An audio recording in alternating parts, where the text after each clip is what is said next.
जहां ये कुंभ जिस स्थान पर संगम है, 3 नदियां मिलती हैं, गंगा, यमुना, सरस्वती। हमारी यही कामना है कि सौहार्द, सद्भावना और सहनशीलता बनी रहे। महाकुंभ के आयोजन में ये पौराणिक है कि बिना बुलाए और अपने आप सब लोग आते हैं। अपनी व्यक्तिगत आस्था है उनकी सबकी। आज हमें भी मौका मिला है। मैं आज महाकुंभ में स्नान कर करके जा रहा हूं। मैंने 11 डुबकी लगाई हैं। सर, योगी जी ने कहा यूपी का बंटवारा नहीं होना चाहिए, क्या कहेंगे आप? देखिए, बंटवारे और नकारात्मक राजनीति के लिए जगह नहीं है। आज कुंभ का तो यही संदेश होना चाहिए, सकारात्मक संदेश होना चाहिए। और आज के दिन यही संकल्प हो कि जब कभी भी हमें याद आए कुंभ, तो हमें सौहार्द, सद्भावना और सहनशीलता हमेशा बनी रहे।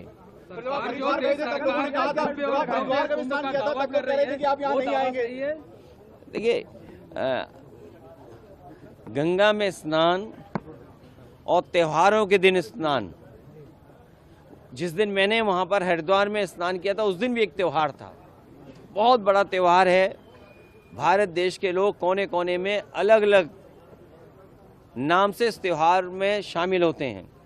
उस दिन हरिद्वार में स्नान किया था और आज संगम में स्नान करने का मुझे मौका मिला है। योगी जी कह रहे हैं बुलडोजर चलता रहेगा, नहीं रुकेगा बुलडोजर। देखिए, बुलडोजर चले नहीं चले, सरकार कैसे बचेगी? ये बताइए, जब सरकार ही नहीं होगी तो बुलडोजर किसके पास होगा? संकल्प यही है कि सौहार्द बना रहे, सद्भावना बनी रहे, सहनशीलता हो, और जो भी स्नान हो सहनशीलता के साथ स्नान होना चाहिए। ये सरकार के लोगों को कोई स्पोर्ट्स इवेंट नहीं बनाना चाहिए इसको। ये आप जो एक्सपर्ट बुलेटिन जारी करते हैं, अब वो आगे जारी होगा या अब खत्म होगा? आपने आके व्यवस्थाओं को देख लिया है? देखिए, समाजवादी सरकार में भी और पहले भी नेताजी को भी और हम लोगों को भी कुंभ के आयोजन को करने का मौका मिला था। जो उस समय कुंभ हुआ था, कम संसाधन में सरकारें अलग अलग थीं।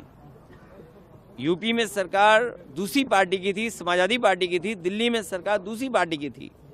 लेकिन उसके बावजूद भी कम संसाधन में 800 और 1300 करोड़ में वो महाकुंभ या कुंभ से जो 12 साल बाद होता है, वो कुंभ कराया गया था। सर, पहले और आज तो सुनने में आ रहा है कि 7,000 करोड़ 10,000 करोड़ खर्च हो रहा है। अगर यहाँ लोगों को असुविधा हो रही है चलने के लिए, मैंने खुद अपनी आंखों से देखा है कि बुजुर्ग, जो महिलाएं हैं, जो पुरुष हैं, वो कितनी दूर से चल करके आते हैं। अगर आप कुंभ में इतने 1,000 करोड़ रुपए खर्च कर रहे थे, तो कम से कम बुजुर्गों के लिए कोई ऐसी व्यवस्था होती जो बुजुर्गों को ज़्यादा पैदल नहीं चलना पड़ता।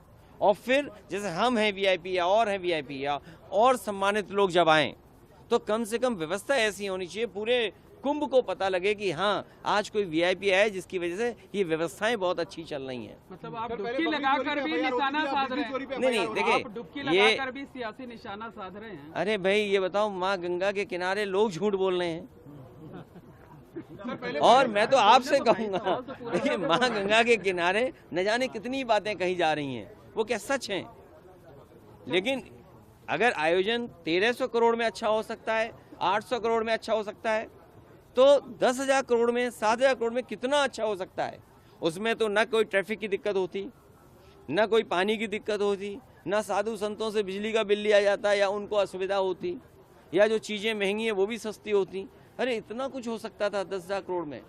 और फिर तो दिल्ली की सरकार भी उनकी है, और वो भी अर्थव्यवस्था कहाँ पहुँच रही है, तो 10,000 करोड़ और मांगने चाहिए। हमारी मांग है उत्तर प्रदेश सरकार को दिल्ली सरकार 10,000 करोड़ और रुपए दे, जिससे, हाँ, महाकुंभ के आयोजन के लिए, जिससे यहाँ की ट्रैफिक व्यवस्था अच्छी हो, बुजुर्ग हों, महिलाएं हों, बच्चे हों, उनको बहुत दूर से अपने सर पर, अपने कंधे पर सामान रख करके न लाना पड़े, कोई सुविधा हो जिससे यहीं पर आ जाएं। और साथ ही साथ दिल्ली सरकार जहाँ बजट दे 10,000 करोड़, और वहीं ये जो किला है वो भी उत्तर प्रदेश सरकार को दे दे। ट्रैफिक जाम में क्योंकि आपके यहाँ फंसे तो क्या? यहाँ आप भी तो ट्रैफिक यहाँ जाम में परंपरा फंसे ये है कि लोग दान कर करके जाएं।